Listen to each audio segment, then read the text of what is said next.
2 दिन पहले जैसे ही नया साल शुरू हुआ, पूरे देश में तमाम तरह के पंचांग जारी हुए, लेकिन एक पंचांग ने हड़कंप मचा दिया है।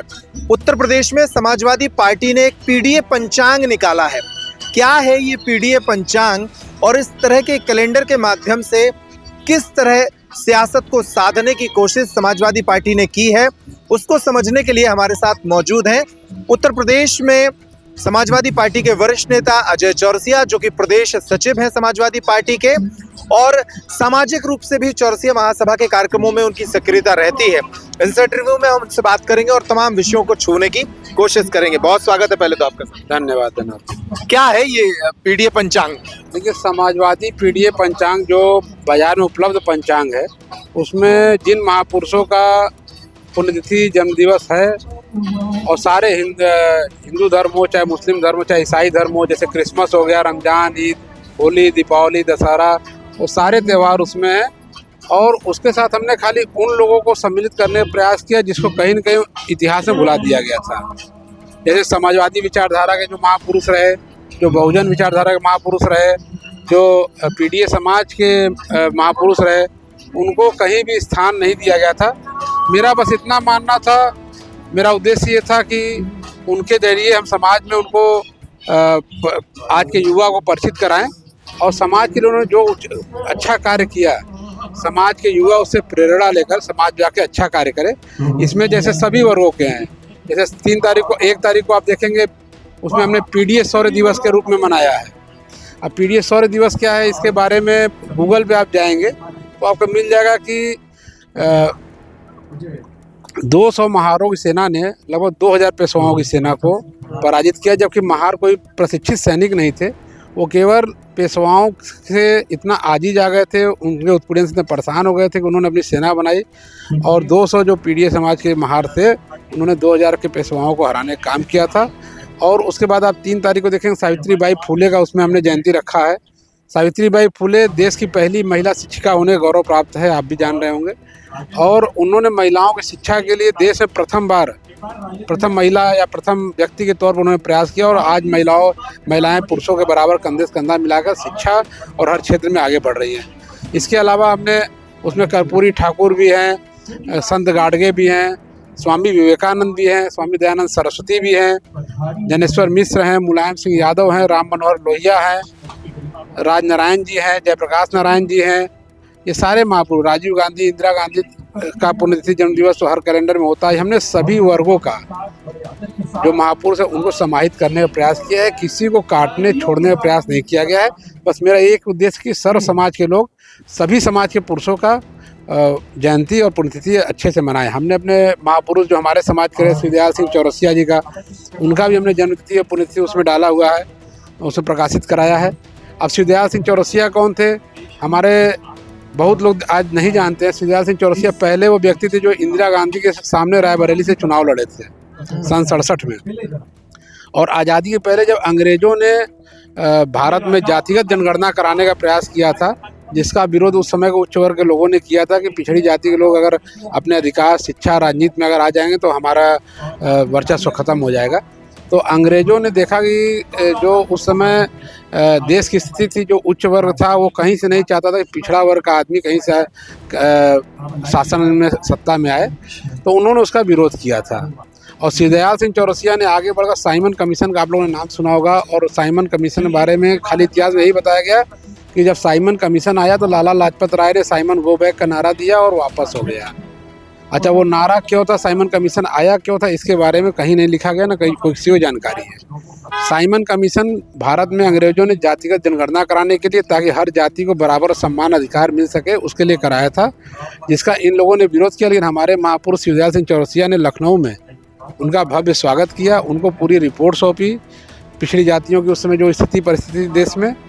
और बाद में आज़ादी के बाद उन्होंने बाबा भीमराव अम्बेडकर से प्रयास करके काका कालेलकर आयोग का गठन कराने का प्रयास किया, जिसके तहत बाद में एक रिपोर्ट सौंपी गई। लेकिन उस समय कुछ परिस्थितियां ऐसी रही कि कांग्रेस सरकार ने उसको जारी नहीं किया या नहीं कराया। उसके बाद फिर बीपी मंडल जी के नेतृत्व में एक कमीशन बना और अंत में आप जानते हैं कि विश्वनाथ प्रताप सिंह बीपी सिंह ने बाद में उसको मंडल कमीशन के तौर पे पिछड़ों के आरक्षण का रास्ता प्रशस्त किया था। पीडीए पंचांग से जिस तरह की सियासत को साधने की कोशिश समाजवादी पार्टी कर रही है, इसका क्या परिणाम चुनाव में नजर आएगा? और क्या पंचांगों की पहले कोई कमी थी समाज में जो एक नया पंचांग दिया गया? मैंने बताया ना, पंचांगों कोई कमी नहीं थी, लेकिन जो बहुजन विचारधारा और समाजवादी विचारधारा के महापुरुष थे, जो पिछड़ी जाति के महापुरुष थे, उनको कहीं कोई स्थान नहीं मिलता था। हमने उनको समाहित करने का प्रयास किया और उनके कार्यों के जरिए हम समाज में संदेश देना चाहते हैं और आज का युवा उनसे प्रेरणा लेकर जाकर समाज में अच्छा कार्य करे। हमने जैसा आपको बताया, सावित्रीबाई फुले जी का बताया, संत गाडगे जी का बताया, सबका बताया आपको। तो बस मेरा यही प्रयास है। और समाजवादी पार्टी सभी धर्मों को, सभी जाति को लेकर चलने का प्रयास करती है। समाजवादी पार्टी कभी न हिंदू मुसलमान करती है, न अगड़ा पिछड़ा करती है। और इसी उद्देश्य के तहत हमने सभी वर्ग, सभी धर्म, सभी जाति, सभी समुदाय का उसमें त्यौहार भी इंडिकेट किया है और उसमें महापुरुषों का भी जन्मतिथि पुण्यतिथि उसमें प्रकाशित कराया। ठीक है, आप जातिगत जनगणना की बात लंबे समय से कर रही है समाजवादी पार्टी, लेकिन अब भारतीय जनता पार्टी ने भी कह दिया है, प्रधानमंत्री नरेंद्र मोदी ने भी कह दिया है कि भाई हम देश भर में जातिगत जनगणना कराएंगे। क्या उनकी नीयत पर भरोसा नहीं है? भरोसा की बात नहीं। देखिए, अगर हम लोग विपक्ष में अगर मुद्दे उठाएंगे नहीं तो सरकार का ध्यान कैसे जाएगा? और अगर हम लोग अगर इसको नहीं उठाएंगे तो फिर हो सकता है कि एक बार घोषणा होने के बाद बहुत सारी घोषणाएं होती हैं और ठंडी पड़ जाती हैं। और ये आप भी जान रहे हैं कि आज शासन सत्ता में कितने प्रतिशत अगड़े हैं, कितने प्रतिशत पिछड़े हैं। अभी देखिए, कई नौकरियां निकली जो पिछड़ों का हक अधिकार मार के अगड़ी जातियों को दिया गया, जबकि 10% अगड़ी जाति को भी आरक्षण मोदी जी की सरकार ने देने का काम किया है। और जो ओबीसी जाति है, जिसकी आबादी लगभग देश में पूरे 50% के आसपास है, उसको 27% केवल आरक्षण मिला हुआ। उसमें भी कहीं कहीं गुड़ा गणित करके उनके सीटें खाने का प्रयास किया जाता है। क्या आपको लगता है कि जो उत्तर प्रदेश के आगामी चुनाव हैं, उन चुनावों में जातिगत जनगणना, पीडीए का समीकरण, ये सारे फैक्टर काम करेंगे या फिर एक बार फिर हिंदुत्व की लहर के नाम पर बीजेपी जो है आगे निकल जाएगी? देखिए, हम लोग का काम है भाई, हम जनहित के मुद्दे को हमेशा समाज के बीच में उठाते रहेंगे। और बड़े बड़े शासक देश में पैदा हुए हैं, लेकिन जब वो निरंकुश हुए हैं तो जनता ने सत्ता पलटने का काम किया है। और हम जनता के बीच में रहेंगे, उनके मुद्दों को हम उठाते रहेंगे। अगर जनता को लगे कि हम सही रास्ते पे, तो हमारे चुनाव करेगी। देश भर में जिस तरह का माहौल है, हिंदुत्व की सियासत का माहौल है, और आप तो चूंकि चौरसिया महासभा में भी पदाधिकारी हैं, समाज की राजनीति भी करते हैं, चौरसिया समाज को ये माना जाता है कि ये भारतीय जनता पार्टी का निष्ठावान मतदाता वर्ग है। क्या इसमें कोई परिवर्तन आता दिख रहा है आपको? देखिए, हमने फिर कहा कि हमेशा जो देश की जनता है, देश के मुद्दों को ध्यान में रख के अपना वो मतदान करती है। जिस दिन देश की जनता को लगेगा कि आरक्षण, बेरोजगारी और ये सब चीज़ें हैं, जैसे उनको कहीं न कहीं आरक्षण में कटौती की जा रही है, या उनके महापुरुषों को सम्मान नहीं मिल रहा है, या उनको सम्मान नहीं मिल रहा है, तो हम लोग सभी मुद्दों के साथ, चाहे वो नौकरी का हो, चाहे वो आरक्षण का हो, चाहे आमदनी का हो, चाहे किसी भी चीज़ का, हम सब मुद्दे लेकर हम जनता के बीच में रहेंगे। और जनता अगर चाहे कि जनता को उचित लगेगा तो जनता वोट करेगी। जिस तरीके से राजनीति इस देश में अभी चल रही है, हिंदुत्व को एक लहर के तौर पर देखा जा रहा है, आपको क्या लग रहा है कि वो राजनीति उत्तर प्रदेश के चुनाव में भी एक बार हावी होती दिखेगी? ये भारत हमारा हिंदू बहुसंख्यक देश है, इसमें कोई शक नहीं है। और हम लोग भी हिंदू धर्म से ही हैं, सनातन धर्म से ही हैं। हम लोग भी सभी चाहे हमारे प्रभु श्री राम हो, चाहे भगवान श्री कृष्ण हो, चाहे परशुराम जी हो, चाहे बाबा भोलेनाथ हैं, सभी भगवान का, सभी प्रभु का, सभी ईश्वर का हम लोग भी उतना ही सम्मान करते हैं जितना और लोग करते हैं। और बहुसंख्यक देश है, कोई अच्छी बात है। लेकिन इस देश में जो संविधान कहता है कि चाहे वो व्यक्ति किसी भी धर्म, जाति विशेष का हो, हमारा संविधान सबको बराबर का हक और अधिकार देता है, चाहे वो व्यवसाय का हो, चाहे वो पढ़ाई का हो, चाहे किसी भी चीज़ का हो, हमको सबको एक बराबर अधिकार प्राप्त है।